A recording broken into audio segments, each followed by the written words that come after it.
Hey there guys, I'm William from House by the Video Store, and I'll be recapping The Walking Dead Season 5 episode number 2 entitled Strangers. So the one thing I forgot to mention in the last recap is at the very end of the first episode, you get a glimpse of Morgan, Rick's friend from the premiere and who showed up last season.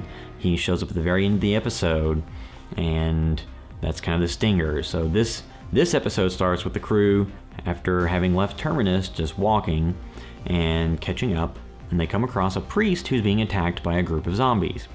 The crew is able to quickly dispatch all the zombies and talk to the priest, whose name is Gabriel.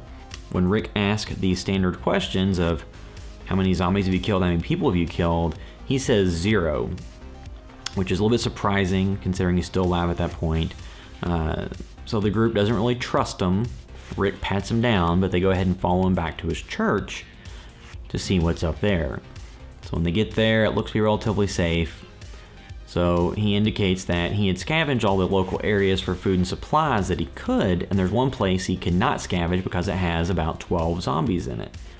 So Rick takes Gabriel and some of his crew to go to that place to get the supplies, and then leaves Carl, Tyrese, and baby Judith and a few others behind at the church. So they go investigate this location, and they find that it's full of waterlogged zombies. So some soggy zombies are what's standing between them and the supplies. They have to go down in this water to take out these zombies, and during the course of this, Bob gets pulled underwater by one of them and gets attacked, and he's able to fight his way back up and kill the zombie.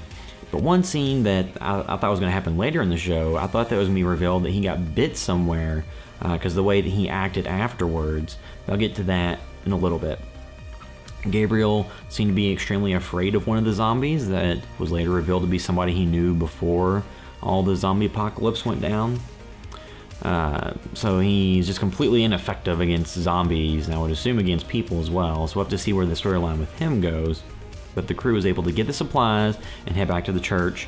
Daryl and Carol were doing some exploring of their own and found a car, and then prepped it with some supplies so that they could use it in the case they needed to get away from the church. When Rick and the crew get back to the church, Carl fills him in on some of the investigative reporting he had been doing while everyone was away, and he found some giveaways on the church that indicated that something had happened there, including a sign that said, "You'll burn in hell." So it's indicating that the priest Gabriel probably has some skeletons in his closets, some things that he's not telling people about. But they do stay there for the night. The crew gets to eat some dinner and share some wine, and then Abraham tells them the pitch on going to DC so that they can enact a cure, or at least a way that will take out the zombies and you can go back to a normal way of life, and everyone agrees. Daryl and Carol see a car drive by that is the same car that kidnapped Beth last season, so they go to the car that they had found earlier and leave off in hot pursuit. It's one of those amazing cars that can just sit there for a couple of years and start up and work fine. So we'll have to see where that goes, if they can find Beth and bring her back into the fold sooner than later. And then at the dinner, Bob walks outside.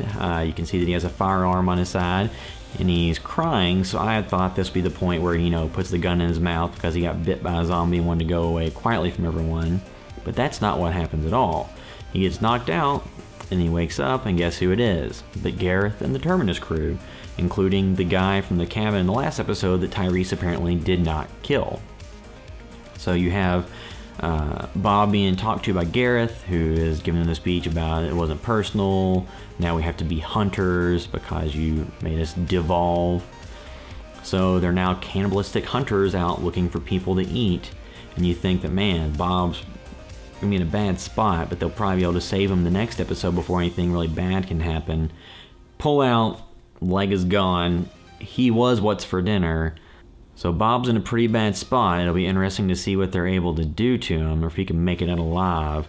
Or maybe he got bitten. Maybe he did get bitten and they just didn't see it yet. Who knows? But this episode definitely kicked things into high gear, and it's moving in the plot along at a much quicker pace than I thought it would. The Terminus crew showed up as villains the episode after they escaped, so it wasn't some season-long arc of them hiding in the background. They kind of moved things quickly forward. And then with the Beth showing, or the people that stole Beth showing up, there's just a lot of plot threads that should keep this season moving and keep it interesting. So hopefully they learn their lesson from prior seasons where things kind of stalled until the mid-season finale and then the regular finale. So let me know what you think in the comments below, or on Facebook, Twitter, or housebythevideostore.com.